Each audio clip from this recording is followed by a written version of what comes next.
On tonight's interview of Tim Cook. Why does it take years for the iPhone to get features that Android has had for ages? We may take a little longer to get to a solution that someone else can. If Apple HQ is a circle, then how do I know how to get in?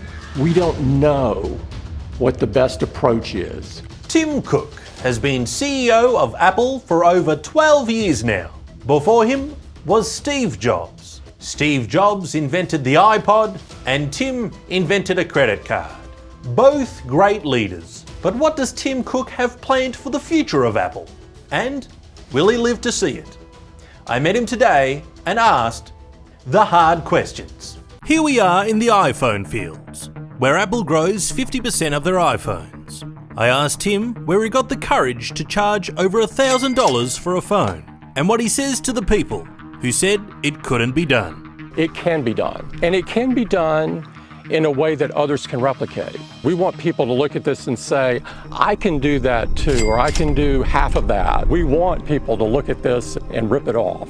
A strange story, almost as strange as Tim. So how did Tim come to be in power? Well, Tim Cook started his career at Apple at the age of 89 in the call center. You want a larger display. I'll leave you with the professional now.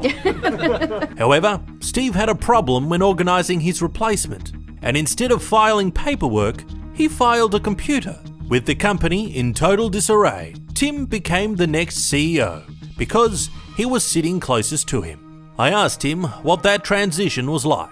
I came into the CEO role in deep despair. That was a very difficult time. He was right to be concerned, as his team was very honest about how they thought he'd go as CEO. You guys thought I'd screwed up. You don't walk too fast, do you? No, I don't. Or think too fast either. I'm just a fairly ordinary person. Ordinary is a good description for the latest products made by Apple that haven't seemed to change over the years. Have you thought about innovating again? It's something that we ask ourselves. And is it something you actually want to do? No, it's more complex. Well, it's not that hard.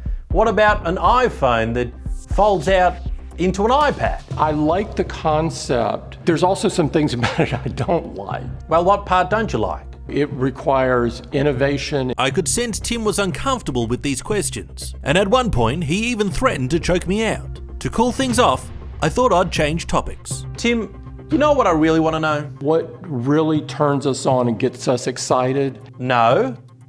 Although, that does give me an idea. Tim Cook is worth an estimated $1.9 billion. He doesn't look like he'll last for too much longer, and gay marriage is legal in the state of California. And so, I made my move.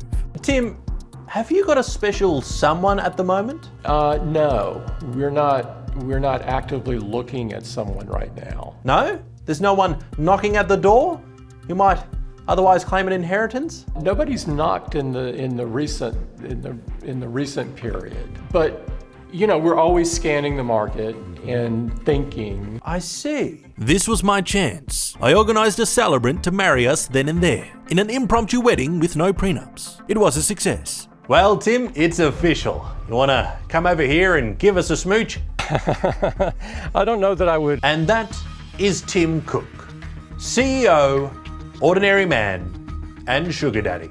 Tune in next time when I seduce more of the world's richest men, like Richard Branson, Michelle Obama, and Oprah Winfrey. And until next time, ask the hard questions. And don't sign a prenup. Subscribe today. Tim, how are you? Hi, how are you? I'm good, yourself? Really good. Good to see you again. Yes, it is. Have we met before? You're absolutely right. Where? In your place. At my place, but BlackBerry currently runs out of my mum's basement.